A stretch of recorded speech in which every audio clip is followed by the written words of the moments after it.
Bengaluru తొక్కిసలాటపై Karnataka high court ఆగ్రహం వ్యక్తం చేసింది. తొక్కిసలాటపై కర్ణాటక సర్కార్కు హైకోర్టు నోటీసులు జారీ చేసింది.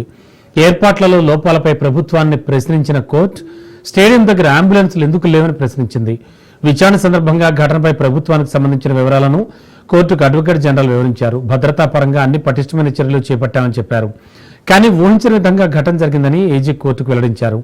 ఇంతటి భారీ స్థాయి కార్యక్రమాలు జరుగుతుంటే ఎందుకు భద్రతా చర్యలు తీసుకోలేదని న్యాయస్థానం ప్రశ్నించింది. విచారణకు ఆదేశించామని 15 రోజుల్లోనే ఘటనపై కోర్టుకు నివేదికను సమర్పిస్తామని ఏజీ తెలిపారు.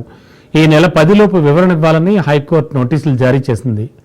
మరోవైపు తొక్కిసలాట మృతుల కుటుంబాలకు ఆర్సీబీ పరిహారం ప్రకటించింది. మృతి చెందిన 11 మంది కుటుంబాలకు 10 లక్షల చొప్పున పరిహారం ఇవ్వనుంది. గాయపడ్డ వారి కోసం ఆర్సీబీ కేర్స్ పేరిట ఫండ్ ఏర్పాటు చేశారు.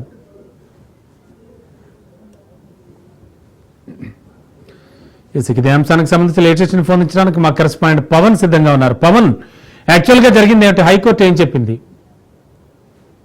ఈ తొక్కిసలాట పైన కర్ణాటక హైకోర్టులో కూడా ఈరోజు వాదనలు కొనసాగాయి. ముఖ్యంగా దీనికి సంబంధించి ప్రభుత్వం తరఫున అడ్వకేట్ జనరల్ యొక్క వాదనలు కూడా వినిపించారు. అయితే IPL 18లో ఆర్సీబీ ఫైనల్లో గెలిచిన దాని తర్వాత చిన్నస్వామి స్టేడియంలో యొక్క సంబరాలకు ఏర్పాటు చేశాము. అయితే దీనికి సంబంధించి అన్ని ఏర్పాట్లు కూడా పోలీసులు కూడా ఏర్పాటు చేశారు. ఇక్కడ కూడా భద్రతకు సంబంధించిన విషయంలో కూడా ఎక్కడా కూడా రాజీ లేకుండా ఏర్పాట్లు చేశామని చెప్పి కూడా ఒక వాదనలు వినిపించారు.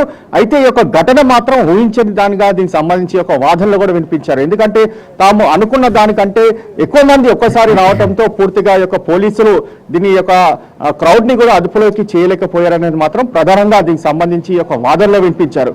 ఇప్పటికే ప్రభుత్వం కూడా దీని యొక్క ఘటన పైన కూడా ఆదేశాలు కూడా జారీ చేసింది. సమగ్రంగా దర్యాప్తు జరిపి 15 రోజుల్లో ఒక నివేదిక రిపోర్ట్ కూడా ఇవ్వాలని చెప్పి కూడా ప్రభుత్వం ఇప్పటికే ఆదేశాలు జారీ చేసిన నేపథ్యంలో ఒక దానికి సంబంధించి నివేదిక కూడా కోర్టుకు కూడా సమర్పిస్తామని చెప్పి కూడా అడ్వకేట్ జనరల్ ఈ యొక్క కోర్టులో కూడా వాదనలు వినిపించిన పరిస్థితి కూడా మనం చూస్తున్నాము.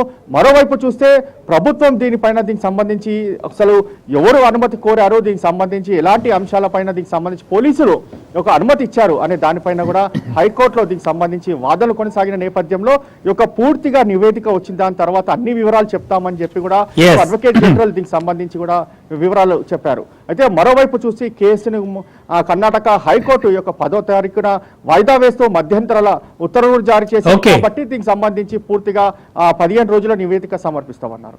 Thank you Pawan.